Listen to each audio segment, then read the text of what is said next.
evening to you. It is Tuesday, April 11th, 2023. I trust your day was well spent, and I trust that you were able to rest over the last 4 days. That being said, I would like to bid you a warm welcome to another episode of Let's Talk with Annette. And just before I get into my program proper, allow me the opportunity to get some matters out of the way. One is that I trust that your Easter holiday was well spent with family and friends, and you would have celebrated knowing the reason for the season, and that is the death and resurrection of our Lord and Savior Jesus Christ. So he came so that we all can be redeemed. I also want to take this opportunity in extending best birth anniversary greetings, wedding anniversary greetings, and if you have a newborn added to your family, I also want to wish you the very best.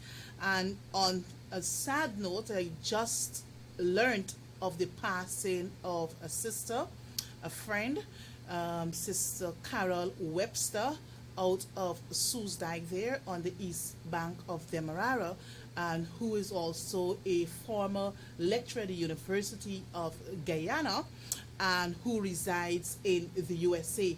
So I learned that she passed earlier this afternoon in the United States of America. So I want to take this opportunity in extending my deepest condolences to the relatives and friends. I also want to extend my deepest condolences to young Abdul Straker, who met his demise last Friday, that being Good Friday, in an accident on the Linden to Leckham Trail. So to his mom, dad, siblings, I also want to extend my deepest condolences to them.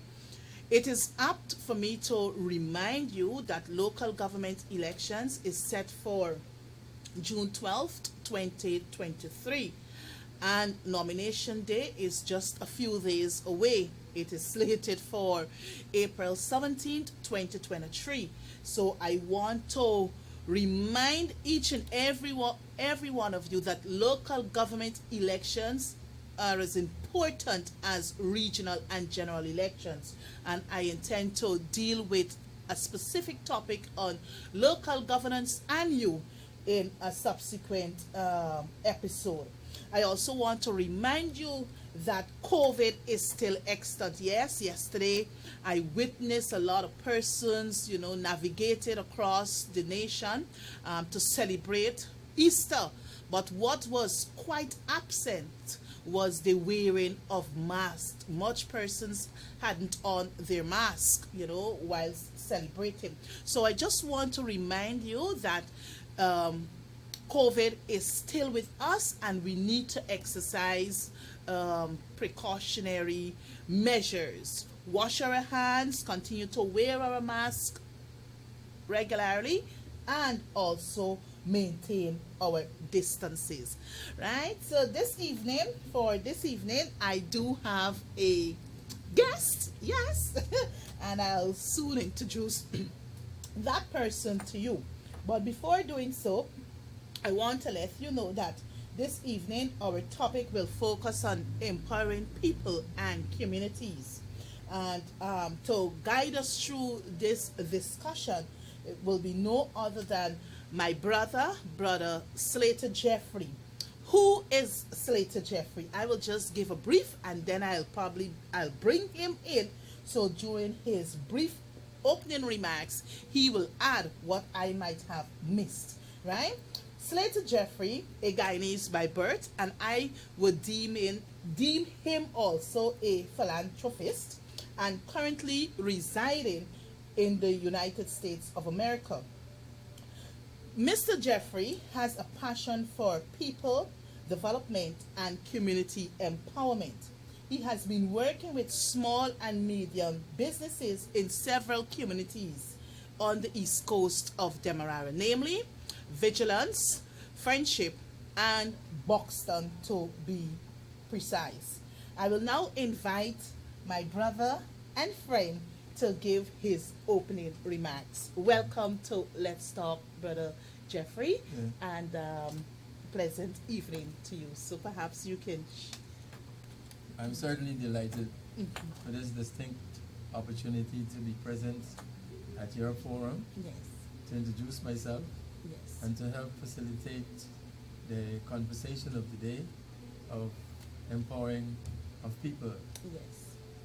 By way of introduction of myself, it's a very long story, so we wouldn't do that.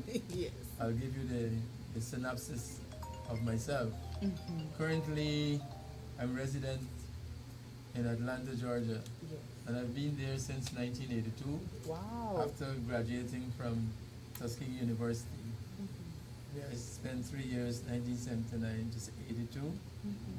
and so I've been in. I was able to form the first Guyanese association in Atlanta Mhm. called Guyanese Overseas Action League, Yes. and subsequently the association name changed. So the formation of a new and very dynamic and one of the largest Guyanese associations in Atlanta, Yes. called Guyana Association of Georgia. Okay.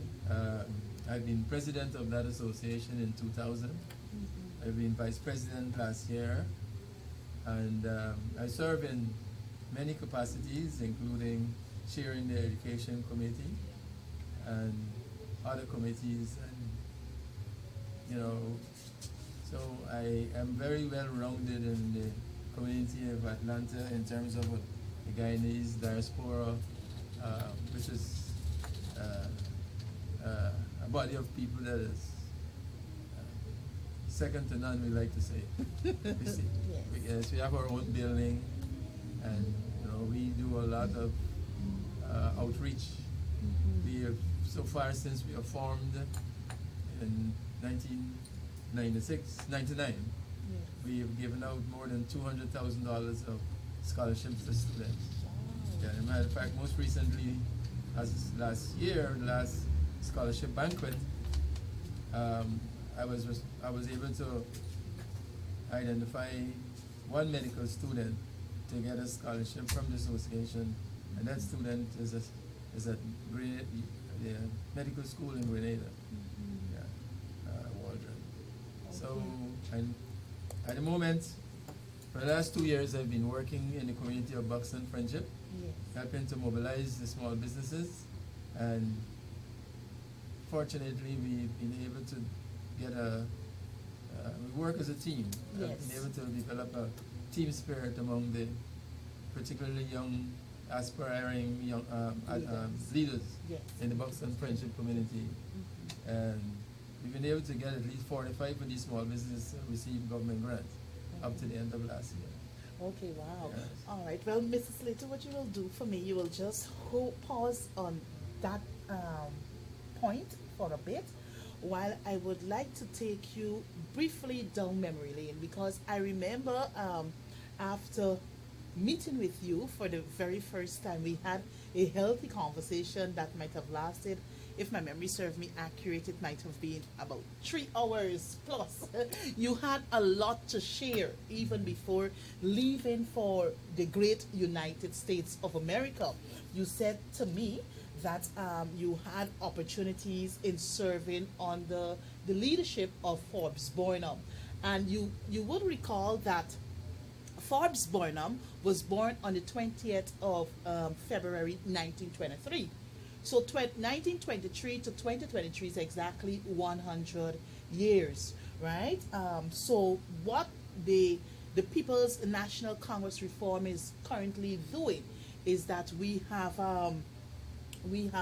unveiled a centennial anniversary celebration for him, of which we have a number of activities set out from February 2023 to February 20th, 2024.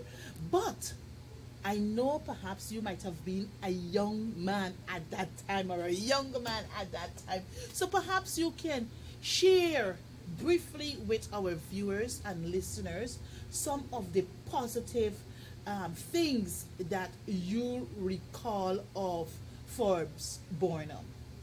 Because mind you, a lot of people downplay this name a lot, right?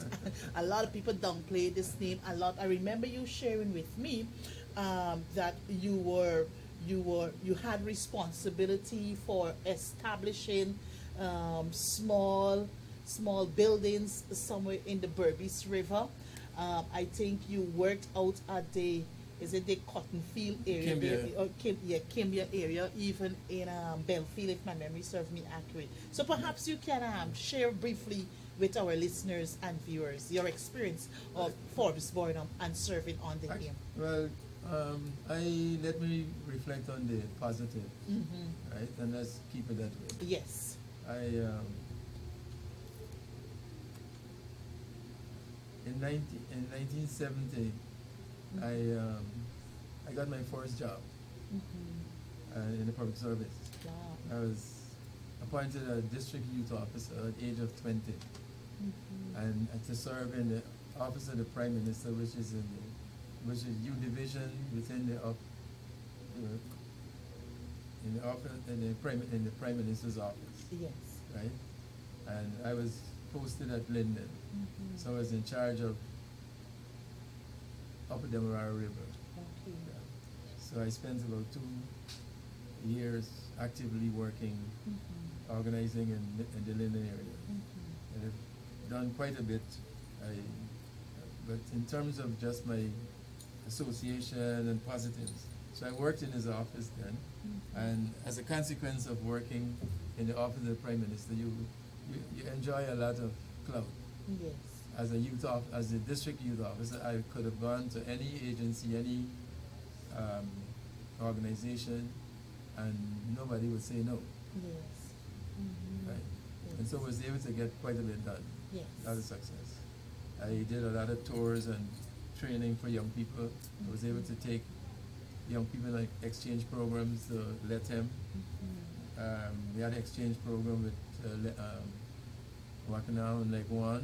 I took young people from, and the folks from Leguan and Wakanao came to Linden. Yes. So the youth officers, we collaborated and we had that exchange. So to give them an opportunity to move out of the island area and come into a mining area Yes. was a great experience. The same thing for them. Yes. So things like those we were able to do. Okay.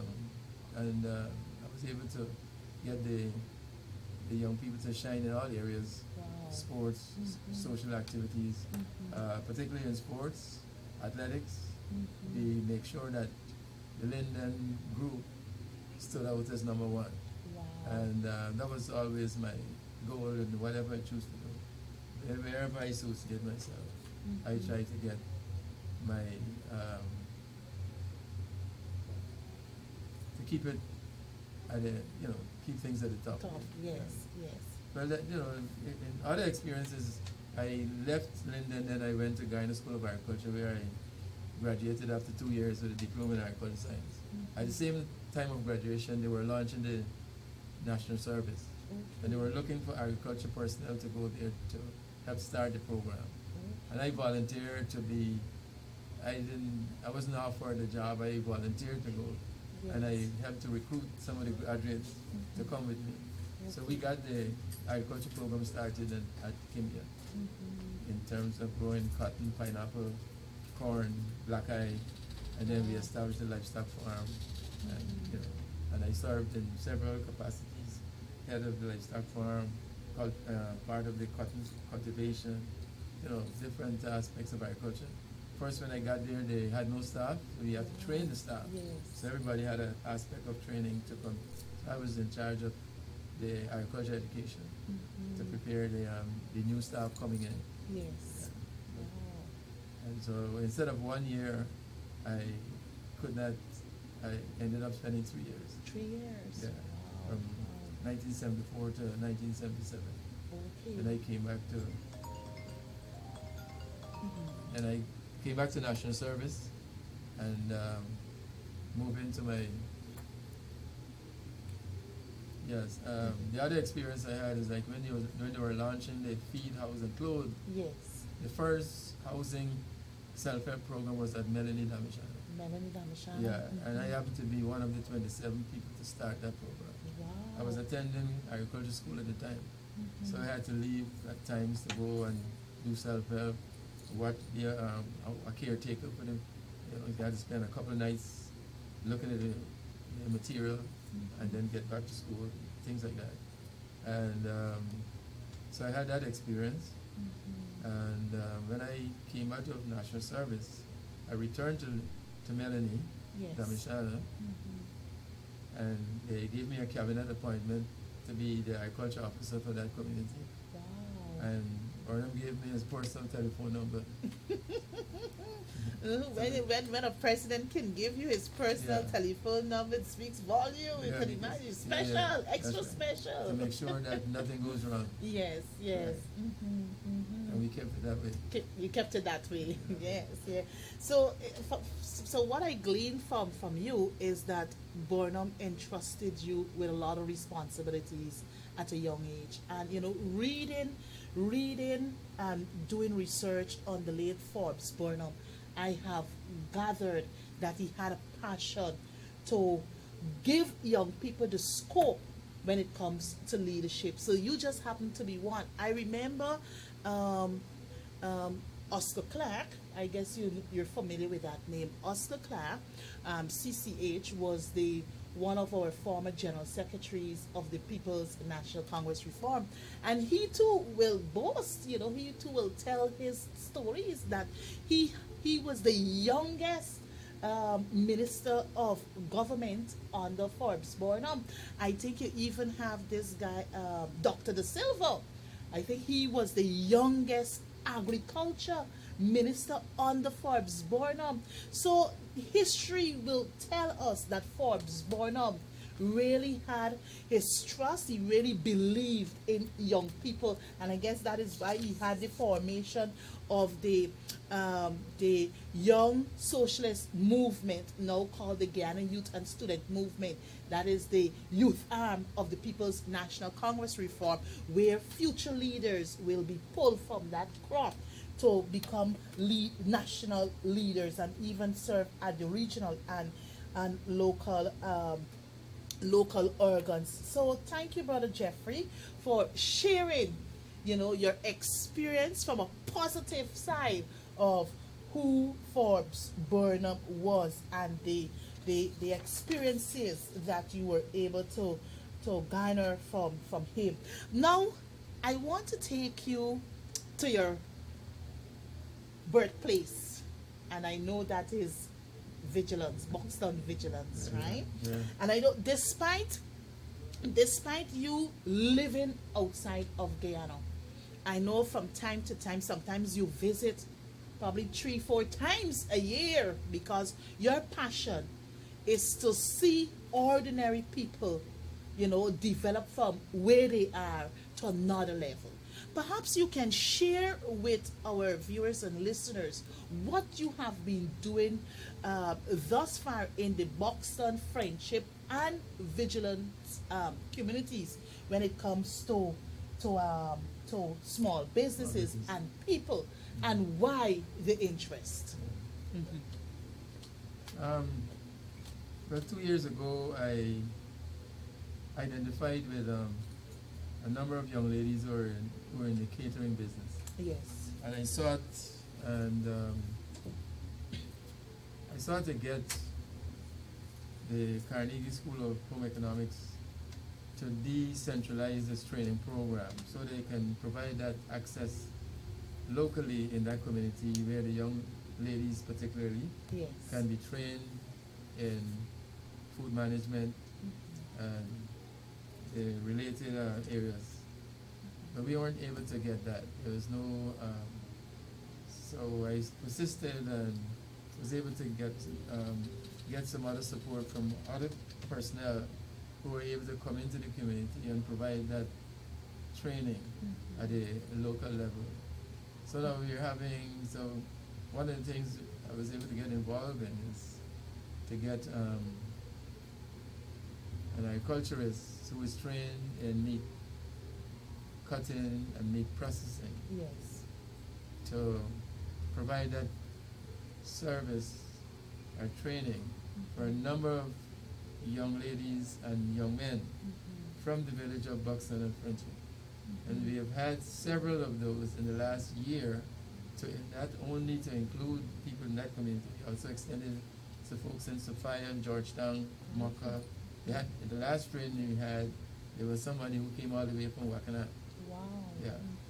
And so the aim is to add value to our livestock production, so that our livestock producers, we have quite a range of livestock farmers in the community of Buxton Friendship. Yeah. And so we want them to be able to become a more sustainable business by adding value to their product. So rather than selling their animals just selling the animals as is, Yeah. they can learn how to learn the different cuts. Yes. You know, your sirloin, your steak, your roast, and each cut carries a different value. So when adding value to their livestock production, they have a more sustainable type of living experience. And then they went beyond that, where they're learning to process meat, to do ham curing, making sausage, making lard, pickle pork, pickle eggs, and that's what's been happening. Yeah. So ultimately, we're hoping eventually to have enough people trained that we can begin to produce. We're looking to get our own processing center, Yes. so that we can, because we already were able to raise the funds in Atlanta Okay. to donate a commercial bandsaw and grinder to the farmers in Buxton. Okay. And so we're looking to be able to get a facility where they can now begin to produce and package their processed meats, so that eventually we can flood the supermarket Yes. with pork, with processed pork or other meats, ham, sausage, right, with a stamp of Buxton. Yes. Yeah, Friendship. Package. Yeah. In Buxton. Yes. Yes. All right. So I'm happy to hear of what you're doing out in the Buxton Friendship Vigilance community.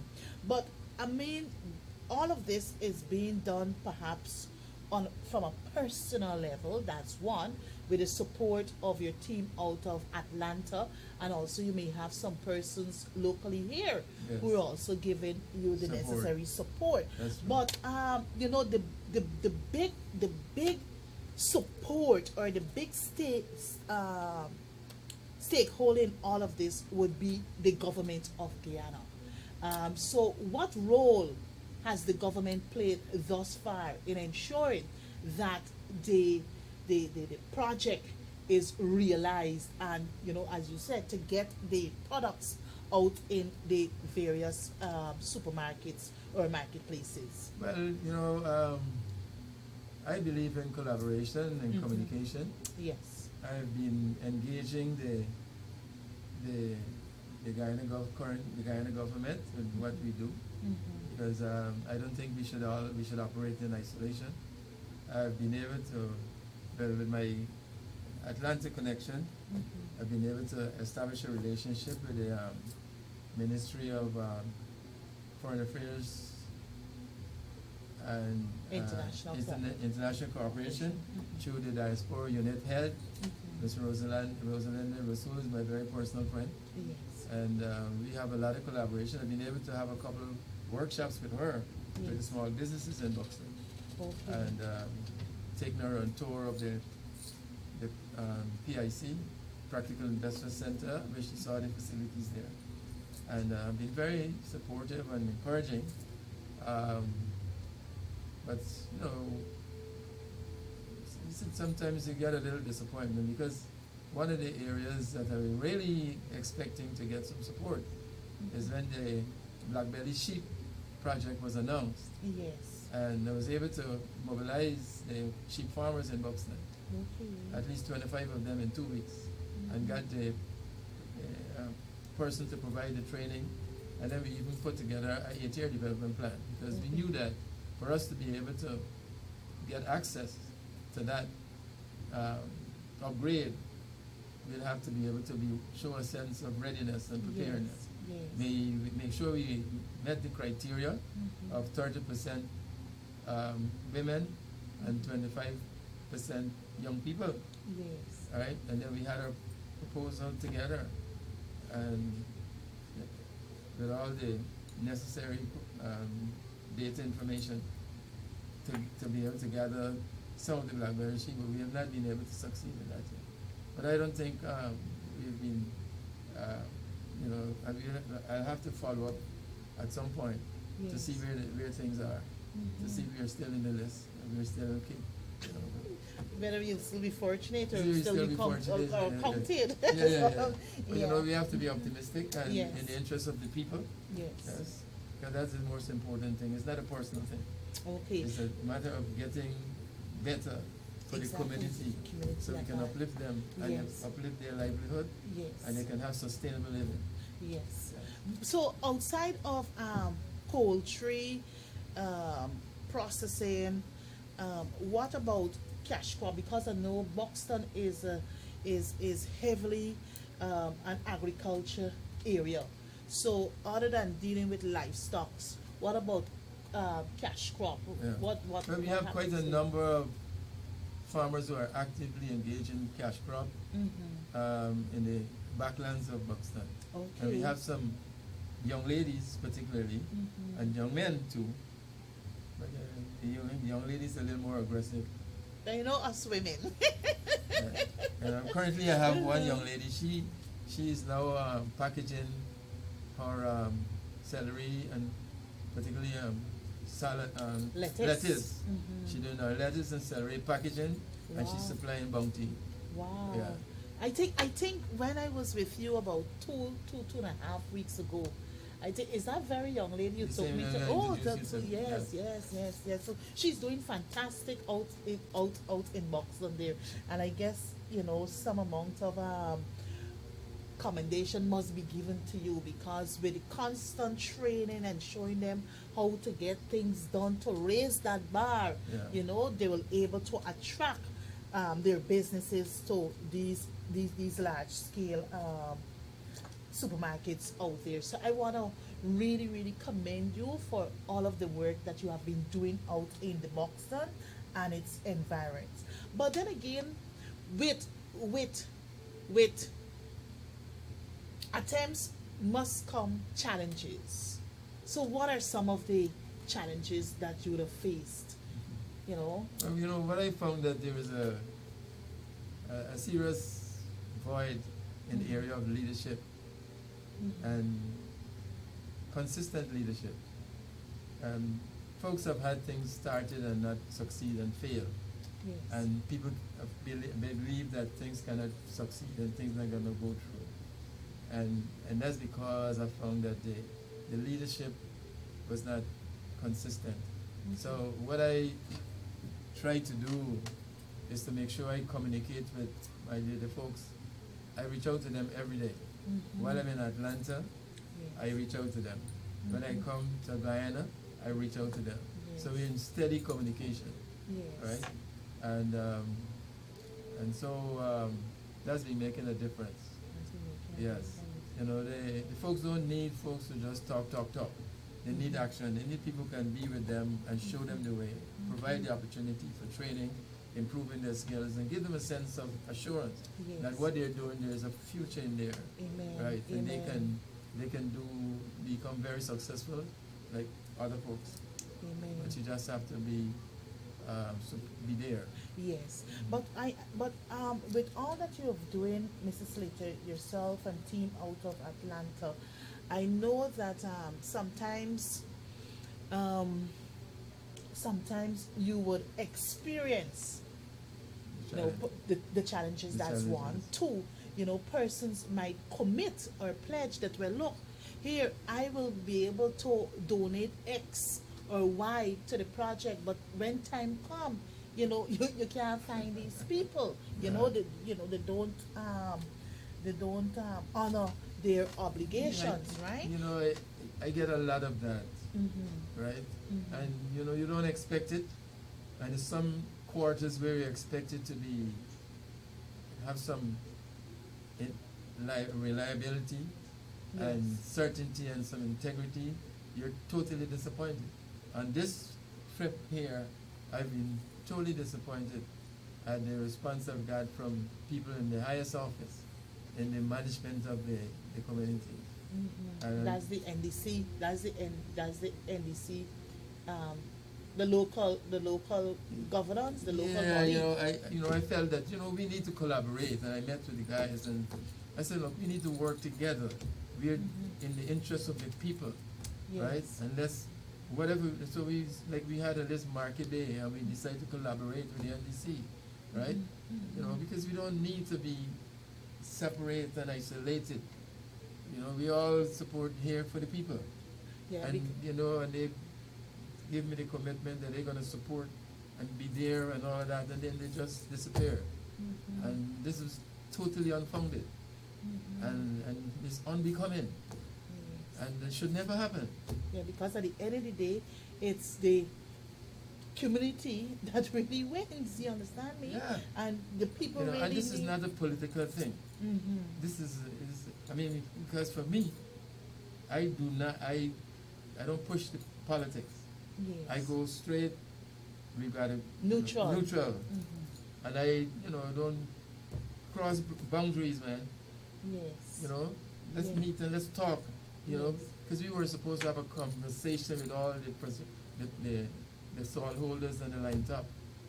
A conversation with them in terms of improving their booths and improving the whole operation, so that Yes. Buxton Line Top can be a tourist stop, Yes. right? A tourist and destination. we agree a tourist Yeah. destination, and we agree to meet to do that, and then suddenly there's no communication.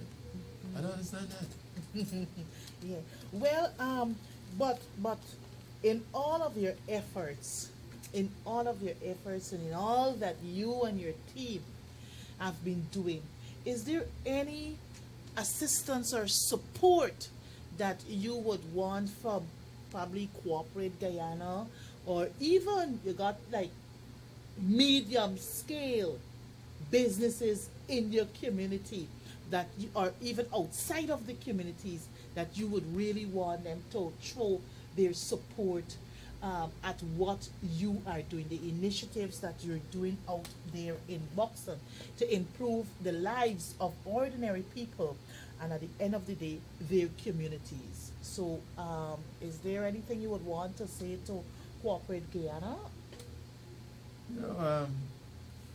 We have a lot of elderly persons in our communities, and some of them have major disability.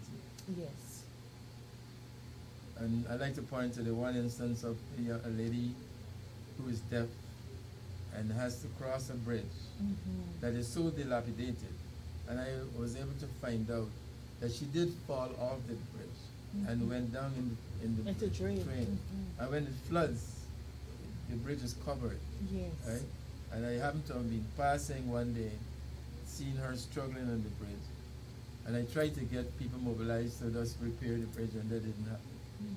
That was in November last year. Yes. But then I put the word out in Atlanta, and the folks came together and provided support, and I came down the Thursday of the second Thursday in March. in March, and by the Sunday we had the bridge built and dedicated. Wow. Yeah, so she Wow. has a brand new bridge, doesn't have to worry with the flooding and all of that. But now she has the stairs where she has to come down, she has to crawl on the stairs, right? Because it's always a good thing. So I tried to get a couple contractors to give me an estimate for the bridge, and they all promised they can get it, and that's what you get. Because I have people in Atlanta are waiting to put the money together to get the stairs built. So therefore, am I to understand that you're getting more assistance externally, Externally. than Yeah. internally, even from the community, the people in the community? Yeah, they slow to react. They just promise and promise. They don't do anything. Right? But you know, when you get the action going, you can pull a few of them to come in and help at the action level, at the Yes. execution level. Yes. Well, so outside of that, right? Is there anything that is needed immediately that you would want, as I said before, corporate Ghana to assist you with?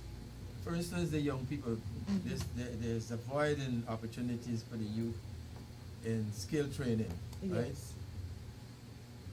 We have a practical industrial center that has a facility for Mhm. training in sewing, home economics, um, construction, joinery. Mhm. Right now, there's a training going on in electrical installation, Mhm. and that's going pretty good, Yes. right? But there can be more on the ground, right? Training. Like one day, I was asked to get some people to train to become welders, Mhm. right? We had to get, and the folks don't feel a sense of certainty that these things will happen for them. Yes. Because people will come and promise they're going to take you for training, and then they talk to you and they don't see anything practical. Mhm. We need to use the facility on the ground and provide the technical support to train these people, and you might have to give them an incentive, a Yes. little something Yes. to make them be present and attend. Exactly. Yeah, right? So I would call on individuals who have the resources and would like to sponsor some of these training Mhm. to come forward and sponsor it, right? You know, we can find the personnel, right, to do it, but they're not going to come and do it for free. That's the whole thing. Exactly. But we can provide a curriculum. We have the facility. We have the equipment. We just need the right personnel, and then we pull these guys and have a program in place so that at the end of the training, there's a place where they can go to exercise their learning. Mhm.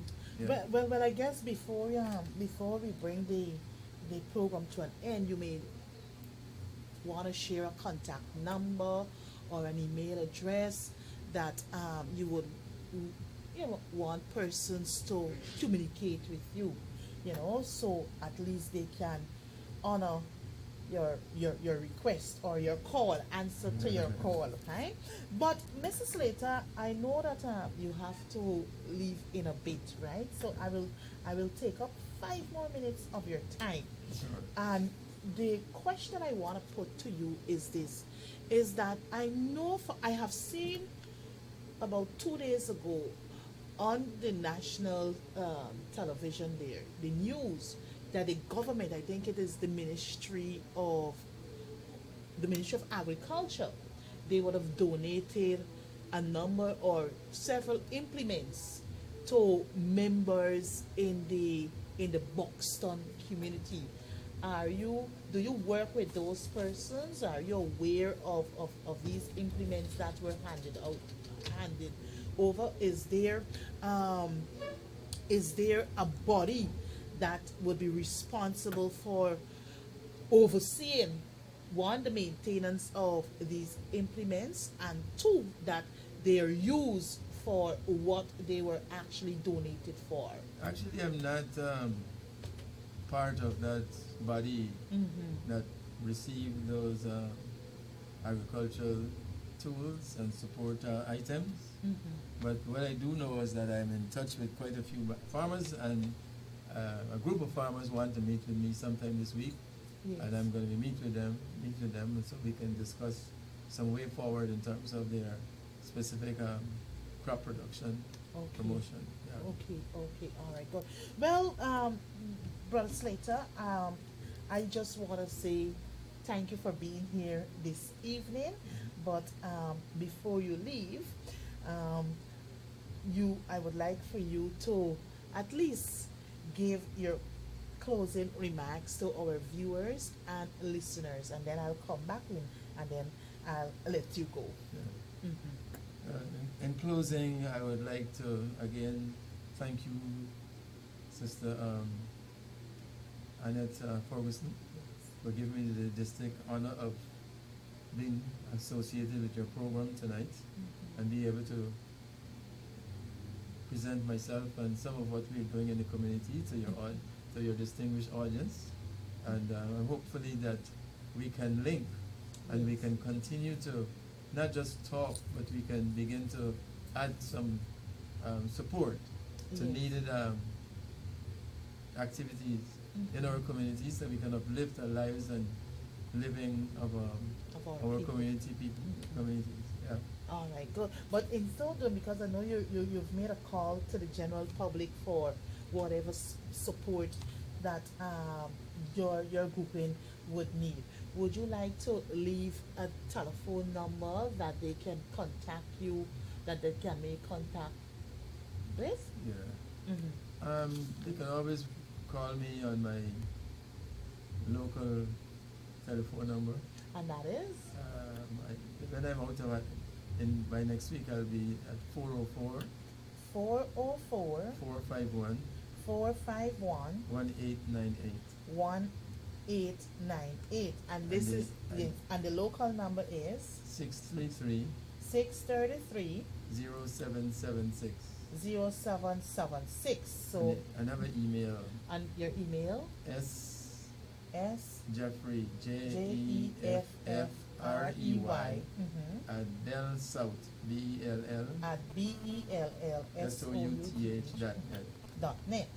All right, so for you wonderful persons there in TV land viewing this program this evening, you've heard the presentation by my brother Slater Jeffrey, who has a passion for human and people and community development. And if if he has touched your heart, I would love for you to make contact with him on these numbers provided. 404 451 1891. I'll go it again. 404 451 1891. And that is his New York number. His Atlanta number, right? Atlanta number. His local number is 633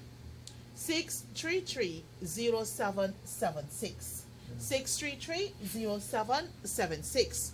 Or he can be contacted via email, and his email address is sjeffrey, S as in small s, S for son, so sjeffrey, JEFFREY at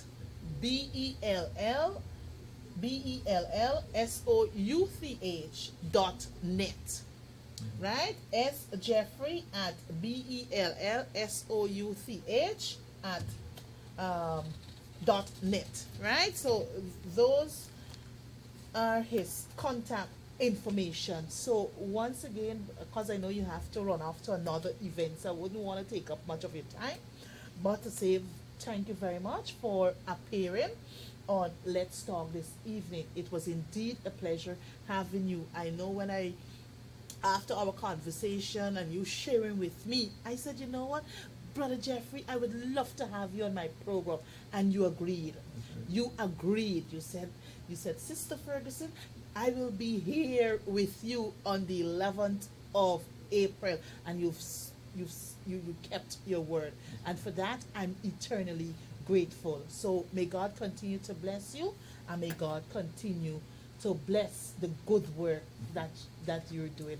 And I know He's going to open doors for you, right? So I'll ask the operator to play the intro for 2 minutes so I can have you make your way out. Okay, thank you so right? much. So thank you very much Thank for you so much. appearing on tonight's program. Yes. Right? Yes. So safe journey. Thank you so God much. bless you. All right.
much, viewers, for joining me. Um, I guess you enjoyed the conversation I had earlier with my brother and friend, Brother Slater Jeffrey, who has a passion for community development and people development. I know he has left contact information if you're willing to reach out and give support to the drive to what he is doing. Please feel free to do that. You know, we have to help each other. We must be able to look out for our brothers and sisters. And we know that, you know, the communities of Buxton, Vigilance, and Friendship, you know, those are communities that really need upliftment. They really need our assistance. You see, the government isn't doing much but talking cheap. So if you can be of assistance, I plead with you. Just before what I'm gonna do, I have about 10 minutes or so remaining to program time. So I will open up the phone lines and take a few calls. You know, you can share what is happening in your community, and also you know, what is happening and what you would want to see addressed, right? I have an ad here. For all your machining needs, visit Hesso and Sons Machinery Establishment. And they're involved in resurfacing of engine heads, machining of rotor, pressing out of wheel bearings, and other general machining works. So they can be contacted at West Road, Pleasance, on the east coast of Demerara. Open market, OM plus 32. The foreman contact number is 682-0556. 682-0556. And the manager's number, Mr. Kite, is 616-0788. 616-0788. That being said, I just want to share with you, my viewers and listeners, and also to remind you that a lot of things aren't going well in our nation. And you know, the big issue at hand at the moment is the audit report. The audit report for Exxon. I think Stabrook News, they have been, you know, revealing a lot of snippets from that report. I do have a copy of the report. I began reading it, so I wouldn't want to provide much information from the report at this time because I'm still analyzing the facts contained in the report. And I also want to let you know that Budget 2023 has a sum of 781.9 billion Guyana dollars, right? And if I'm to ask the question or to conduct a survey across communities here in Guyana, whether people or persons have been feeling the impact of Budget 2023, I know I will get a resounding no. Because just on Sunday, a matter of fact, I did a walk about in the East Rumveld area. I was in Warlock, Pineapple Street, and Self-Help Square there in East Rumveld. And I can tell you, ordinary Guyanese, we might believe that these people are not tuned into issues that might be affecting them. And they had some hardcore questions to ask. And I remember one gentleman who is disabled asked a question. MP Ferguson, I am feeling this oil money. Where is this oil money going? And he is just one out of hundreds of people who are asking the very question. Because Budget 2023 promised us a better life, prosperity for all. That's the theme in a nutshell. Prosperity for all. But ask the question whether the people in East Rumvelt is being prospered, whether the people in Tiger Bay is experiencing prosperity, whether the people in Ling Avenue, these people are not feeling the impact of budget 2023. And you will see where the monies are going. Where the monies are going. The monies are going strictly into infrastructural development. Mind you, I'm not against development, because as I said before, in order for Guyana to advance to a developed country, rather a developing country, our infrastructure must be improved. It must be enhanced. But what is happening here is as though the PPPC come 2025, they may not return to government. Probably they're telling themselves that, well, look, we got the opportunity now, so we got to do what we have to do. So monies are being spent in road construction, drainage. You look across the city of Georgetown, see exactly what is happening. But the teachers are still to get a reasonable increase in their salaries. Public servants are still to receive that. Many people are still facing hardship due to the high cost of living in this country. And budget 2023, my brothers and sisters, has a provision of $5 billion Guyana dollars to address the high cost of living in this country. It is practically 2 months since budget 2023 has been approved and passed in the National Assembly. And I ain't hearing the government talking about this $5 billion. Which community gonna be receiving this money?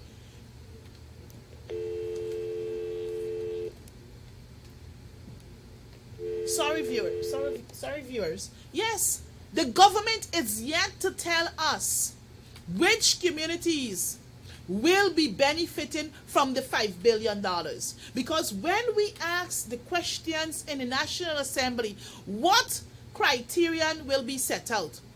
Who are likely to benefit? Whether it's across the 10 administrative regions, which communities are likely to benefit? What analysis was done to ensure that this $5 billion is sufficient? We can't get those. We couldn't get those answers. We couldn't get those answers. And what we have seen, budget after budget, it seems as though the government sits around the table there at cabinet and decide, oh, Ministry of Public Works, you're gonna get so much $1 billion. Ministry of Agriculture, you're gonna get $30 billion.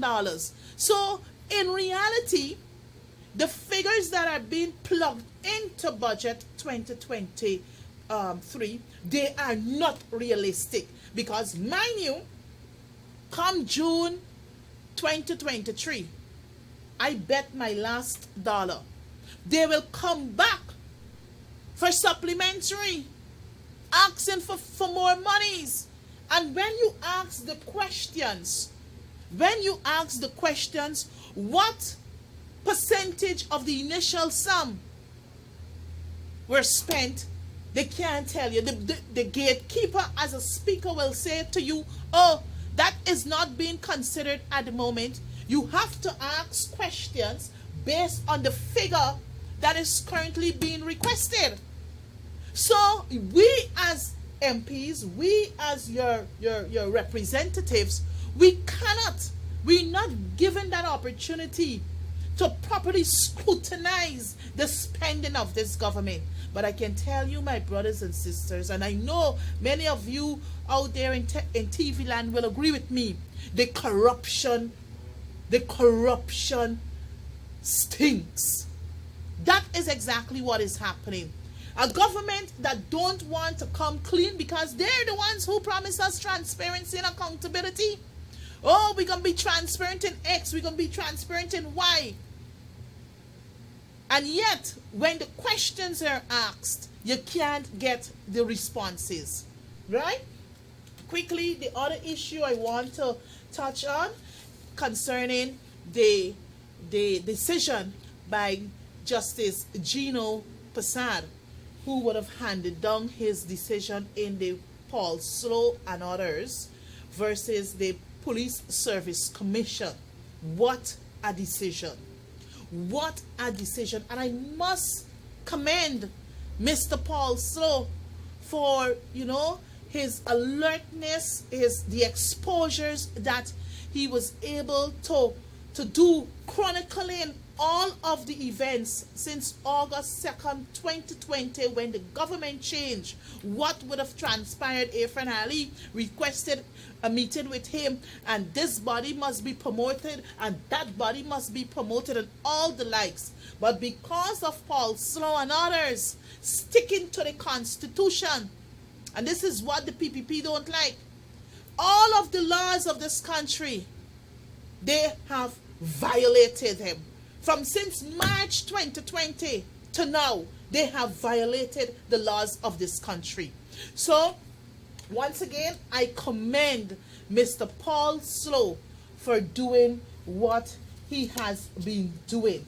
I also want to publicly commend former Minister of Foreign Affairs and International Cooperation and Second Vice President, Mr. Carl Barrington Greenwich, for his stellar performance in ensuring that Guyana succeeded